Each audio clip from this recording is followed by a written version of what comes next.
यह कहानी शुरू होती है जब एक बड़े प्रदेश का राजकुमार अपना राजमहल सब कुछ त्याग कर बौद्ध संघ में शामिल हुआ। शुरुआती दिनों में नए भिक्षु ध्यान करना सीखते, इसके साथ साथ गौतम बुद्ध उन्हें भिक्षा मांगने भेजते ताकि भिक्षुओं का अहम कमजोर हो और उनका व्यवहार विनम्र हो जाए। संघ में आने के कुछ समय पश्चात राजकुमार भी भिक्षाटन पर जाने लगा। शुरू में सब ठीक था, लेकिन कुछ ही दिनों में घटना घटी जिस कारण राजकुमार विचलित हो गया और उसने भिक्षाटन पर जाने से मना कर दिया। वीडियो पसंद आ रहा है तो चैनल को सब्सक्राइब अवश्य करें। भिक्षाटन का नियम था कि भिक्षु केवल 2 घरों में भिक्षा मांगते और नहीं मिलती तो आश्रम वापस आकर जल ग्रहण करते। एक बार राजकुमार भिक्षु नगर में भिक्षा मांगने निकला और दुस्सहयोग से भिक्षा नहीं मिली। शुरू में राजकुमार भिक्षु को निराशा हुई, लेकिन कुछ ही पलों में उसका मन शांत हो गया, जैसे कुछ हुआ ही ना हो। बिना प्रयास के आज भिक्षु बड़ा प्रसन्न था।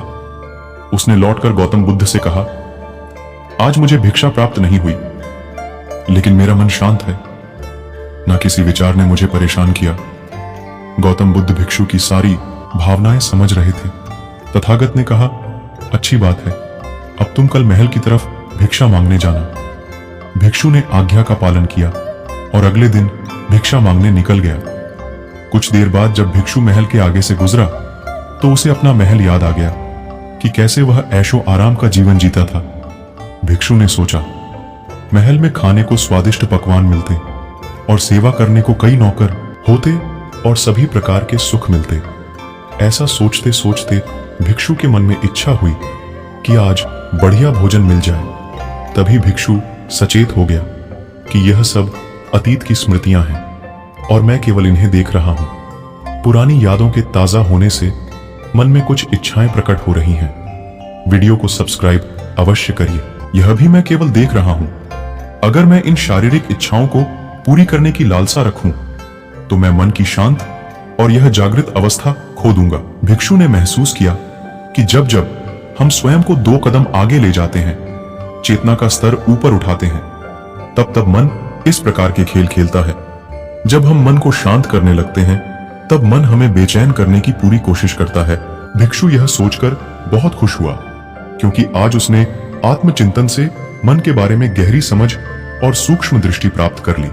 भिक्षु ने आश्रम आकर गौतम बुद्ध को सारी बात बताई और कहा, तथागत, आज मुझे आपकी कृपा से सूक्ष्म दृष्टि प्राप्त हुई। मन हमें बार बार इच्छाओं में उलझाना चाहता है। महल को देखकर मुझे भी पुराने सुखों का स्मरण हो आया, लेकिन आज भी विचार मुझे छू नहीं पाए।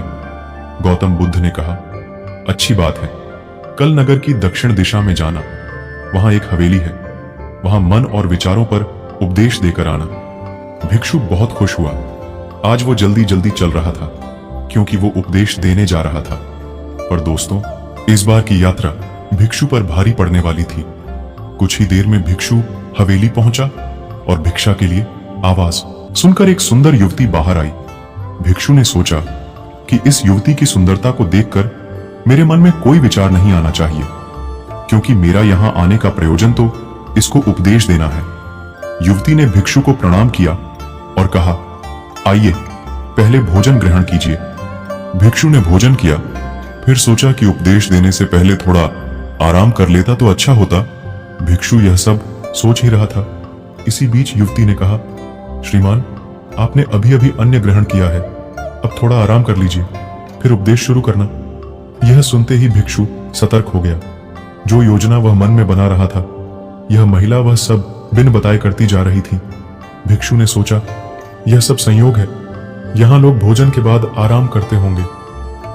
फिर भिक्षु आराम करने लेट गया और विचार करने लगा कि महिला कितनी समझदार है और इसकी सुंदरता बेजोड़ है। अगर मैं राजकुमार होता तो ऐसी ही स्त्री के साथ विवाह करता। भिक्षु के मन में ऐसे ही कुछ विचार चल रहे थे। इतने में युवती फिर से आई और बोली, अगर आप राजकुमार होते तो मुझे उपदेश कैसे रहते? भिक्षु जी, आप तो मुझे उपदेश देने आए थे ना। युवती का इतना कहते ही भिक्षु को स्पष्ट हो गया कि युवती तो मन पढ़ सकती है। युवती ने कहा, क्षमा कीजिए, ध्यान करते करते मेरा मन शांत हो गया है। वीडियो को सब्सक्राइब अवश्य करिए। इसलिए बड़ी आसानी से मुझे दूसरों के विचार अपने आप महसूस हो जाते हैं, उनकी भावनाएं समझ आ जाती हैं। जब भिक्षु ने सुना तो उसके पैरों तले जमीन सरक गई। फिर बिना कुछ बोले भिक्षु तत्काल आश्रम की ओर चल पड़ा। रास्ते में चलते हुए भिक्षु का दिमाग फटा जा रहा था। उसकी बेचैनी बढ़ गई थी। भिक्षु खुद को कोसने लगा कि मेरे मन में युवती के लिए ऐसे विचार क्यों आ रहे थे। उसने मेरे बारे में क्या सोचा होगा। अगर यह बात लोगों को पता चलेगी तो लोग भिक्षुओं और संघ के बारे में क्या सोचेंगे। आज भिक्षु बहुत लज्जत महसूस कर रहा था और वह थोड़ी ही देर में आश्रम पहुंच गया। जब भिक्षु गौतम बुद्ध के सामने पहुंचा तो तथागत ने देखा कि उसके चेहरे की रौनक जा चुकी है। दोनों कंधे झुके हुए थे। भिक्षु ने बुद्ध से कहा, अब मैं कभी भिक्षा के लिए नहीं जाऊंगा। तथागत ने कहा, पहले आराम से बैठो, फिर मुझे बताओ कि तुम्हारी चाल में इतनी थकान क्यों है। आज तुम्हारे चेहरे पर तेज की जगह ग्लानि की भावना क्यों है। भिक्षु ने सारी बात बताई और कहा, मैं सब कुछ जानते हुए भी महिला की सुंदरता के बारे में और अन्य चीजों के बारे में सोच रहा था। मैं मन से पूरी तरह हार गया। अब मैं कभी उस दिशा में नहीं जा पाऊंगा। मैंने बौद्ध संघ का भारी अपमान किया है। गौतम बुद्ध ने कहा, सबसे पहली बात, परेशानी को बढ़ा चढ़ाकर मत सोचो। अगर कुछ बुरा हो जाए तो एकदम से यह मत सोचो कि सब खत्म हो गया। बिना सोचे निष्कर्ष पर मत जाओ। दूसरी बात, ध्यान दो कि कहीं तुम नकारात्मक विचारों के साथ अतिशयोक्ति करने वाले शब्दों का प्रयोग तो नहीं कर रहे। जैसे मैं हमेशा हारता हूं। जीवन में कुछ नहीं बचा। मैं मन से पूरी तरह हार गया। मेरे साथ कोई नहीं है, क्योंकि ऐसा करने से मन अति भावुक और विचलित हो जाता है और नकारात्मक विचारों के चक्र में फंसा रहता है। तथागत के शब्दों से राजकुमार भिक्षु के मन को सांत्वना मिली। भिक्षु ने पूछा, अगर मैंने अपने मन को जीत लिया था तो फिर मन ने मुझे परेशान क्यों किया।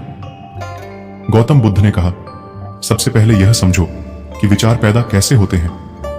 पहले बाहर कुछ हुआ, फिर उस घटना के प्रति अंतर्मन ने प्रतिक्रिया की। इस कारण शरीर में भावना या सनसनी पैदा हुई। फिर इस सेंसेशन या फीलिंग के प्रति तुम्हारे सचेत मन ने यानी कॉन्शियस माइंड ने प्रतिक्रिया की। इस आखिरी स्टेप को हम विचार कहते हैं। वीडियो को सब्सक्राइब अवश्य करें। भिक्षु ने पूछा, हमको परेशान करने की विचारों में इतनी शक्ति आती कहां से है। गौतम बुद्ध कहते हैं कि हम खुद विचारों को यह शक्ति प्रदान करते हैं।